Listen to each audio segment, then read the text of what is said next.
జగన్మోహన్ రెడ్డి గారు మళ్ళీ గెలవడం కష్టం. తెలంగాణలో ఈసారి బీజేపీ నంబర్ 1 కానీ నంబర్ 2 కానీ అయ్యేటువంటి అవకాశం ఉంది రానున్న లోక్సభ ఎన్నికల్లో. ఈ 2 ఇంపార్టెంట్ అనౌన్స్మెంట్స్ లేక స్టేట్మెంట్స్ చెప్పింది ప్రశాంత్ కిషోర్ అండి. ఐపాక్ వ్యవస్థాపకుడు, ఎలక్షన్ స్ట్రాటజిస్ట్ అయినటువంటి ప్రశాంత్ కిషోర్ ఈ మధ్యకాలంలో ఆయన సొంతంగా ఎవరికి చేయడం లేదు, అందువల్ల ఫ్రీగా మాట్లాడేస్తున్నాడు అన్ని చోట్ల. నిన్న పీటీఐకి ఇచ్చాడండి, ప్రెస్ ట్రస్ట్ ఆఫ్ ఇండియాకి ఇచ్చిన ఇంటర్వ్యూలో ఆయన చెప్పిన మాటలు ఇవి. గతంలో కూడా చెప్పాడు, మళ్ళీ నిన్న పీటీఐ కూడా చెప్పాడు జగన్మోహన్ రెడ్డి గారు ఈసారి గెలవడం కష్టం అని. ఆయన లెక్క ఏంటంటే ఎందుకు గెలవడం అనేది ఆయన చెప్పేది ఏమిటంటే జగన్మోహన్ రెడ్డి ఒక కీలకమైనటువంటి తప్పిదం చేశాడు. ఆ తప్పిదం ఏంటంటే ఒక ప్రొవైడర్గా మాత్రమే ఉన్నాడు, ఒక రాజుగారులాగా వ్యవహరిస్తున్నాడు. అతను ప్రొవైడర్ లాగా ఉండటం అంటే మీ అందరికీ తలా 1000-2000 ఇస్తాను నెలకి, అది చాలు మీకు, దాంతో సంతృప్తి పడండి, అది ఇస్తూ ఉంటాను కాబట్టి నన్ను గెలిపించండి.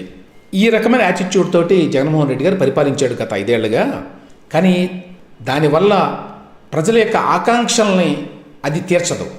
ఏదో రోజువారీ బతుకు గడపటానికి మీరు ఇచ్చే 2000 రూపాయలు సరిపోతాయి, కానీ ప్రజలకు కొన్ని ఆకాంక్షలు కూడా ఉంటాయి. ఆ ఆకాంక్షలు నెరవేర్చాలి. ప్రజలకి వాళ్ళ ఆర్థిక స్థితిగతులు ఇంకా పెరగాలని ఉంటుంది, పెరగడానికి అవకాశాలు కల్పించాలి. అందువల్ల రాజధాని అవసరం లేదు, లేకపోతే మనం కంపెనీలు ఫ్యాక్టరీలు తీసుకురావాల్సిన అవసరం లేదు, ఉపాధి అవకాశాలు పెంచాల్సిన అవసరం లేదు, మలుగు సదుపాయాలు కల్పించాల్సిన అవసరం లేదు, రోడ్లు అవసరం లేదు. ఇట్లాంటివన్నీ కూడా ఈ రకమైన భావంతో జగన్మోహన్ రెడ్డి ఉన్నాడు. ఆ రకంగా గత 5 ఏళ్లుగా పరిపాలన చేశాడు. అందువల్ల ఈసారి జగన్మోహన్ రెడ్డి గారు మళ్ళీ గెలవడం కష్టం అనేటువంటి అభిప్రాయాన్ని గతంలో వ్యక్తం చేశాడు, మళ్ళీ చెప్తున్నాడండి. మరి ఇన్నిసార్లు ప్రశాంత్ కిషోర్ ఇంత గట్టిగా చెప్తున్నాడు అంటే గమనించాల్సిన విషయం. మరి మనకి గ్రౌండ్ లెవెల్లో ఇక్కడ చూస్తే జగన్మోహన్ రెడ్డి గారు మరీ అంత వీక్గా ఏమీ కనిపించడం లేదు. అంటే కూటమి బలంగా ఉందని అనేక సర్వేలు చెప్తున్నాయి, కానీ పోటాపోటీగా ఉన్నదే అనే విషయాన్ని కూడా ఈ సర్వేలు చెప్తున్నాయండి. అదేమిటో ఇద్దరి మధ్య అంతరం చాలా ఉంది అనేది ఇప్పటిదాకా అయితే ఎస్టాబ్లిష్ కాలేదు. కొంత వెనకబడింది వైసీపీ అనేటువంటి భావం ఉంది, కానీ ఈ సర్వేల ద్వారా మనకు కలిగిన భావం మరీ వెనకబడింది. 2019లో ఏ విధంగానైతే తెలుగుదేశం అతి తక్కువ సీట్లు వచ్చినాయో ఆ విధంగా వస్తాయనేటువంటి భావం కలగడం లేదు. కానీ ప్రశాంత్ కిషోర్ మరి కొందరు మాత్రం లేదు ఈసారి పెద్ద షాకింగ్ డిఫీట్ రాబోతోంది జగన్మోహన్ రెడ్డి గారికి అని చెప్తున్నారు. చాలామంది పరిశీలకులు, అబ్జర్వర్స్, చాలామంది సర్వేలు చేసేవాళ్ళు కూడా.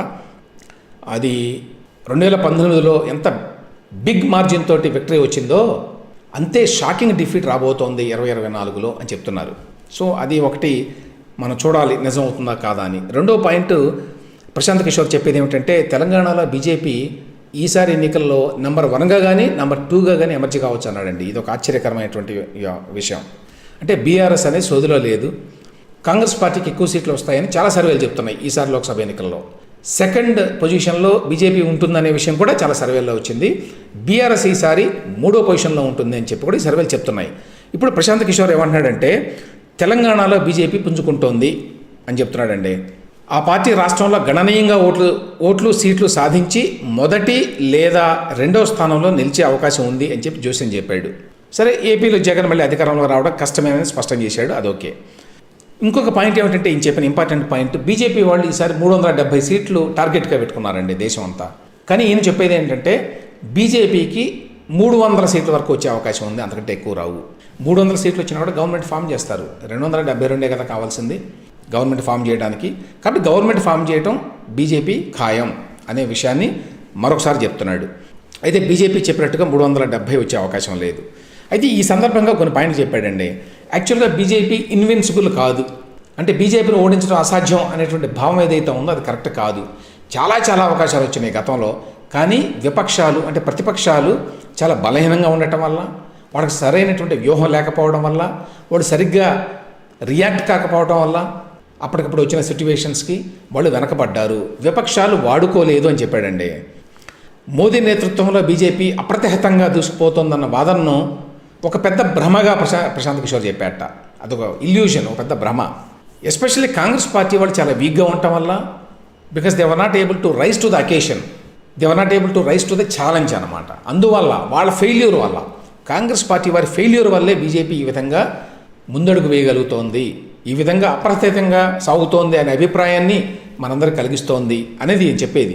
యాక్చువల్గా బీజేపీ అంత స్ట్రాంగ్గా లేదు, చాలా చోట్ల వీక్గా ఉంది. కానీ వీళ్ళు చేసిన పొరపాటు ఏమిటంటే వీళ్ళు ఎస్పెషల్లీ కాంగ్రెస్ పార్టీ వాళ్ళు ఉత్తర భారతంలో ఉన్నటువంటి ప్రధానమైన రాష్ట్రాలు యూపీ, మధ్యప్రదేశ్, బీహార్ ఇట్లాంటి రాష్ట్రాలన్నింటినీ వదిలేసి మణిపూరు, మేఘాలయ అక్కడ తిరుగుతుంటాడు ఎప్పుడు చూసినా రాహుల్ గాంధీ.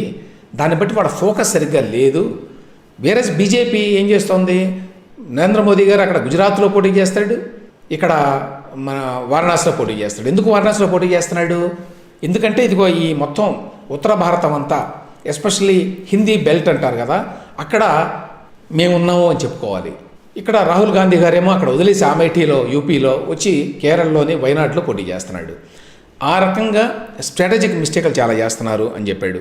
ఆయన చెప్పే మాటలు ఏంటంటే ఈసారి యాక్చువల్గా మొత్తం తూర్పు దక్షిణాది రాష్ట్రాలు ఏమేంటంటే ఇవి పశ్చిమ బెంగాల్, బీహారు, ఒడిషా ఇవి తూర్పు రాష్ట్రాలు. తెలంగాణ, తమిళనాడు, ఆంధ్రప్రదేశ్, కేరళ ఇవన్నీ కూడా దక్షిణాది రాష్ట్రాలు. ఈ మొత్తంలో కలిపి 204 సీట్లు ఉన్నాయి.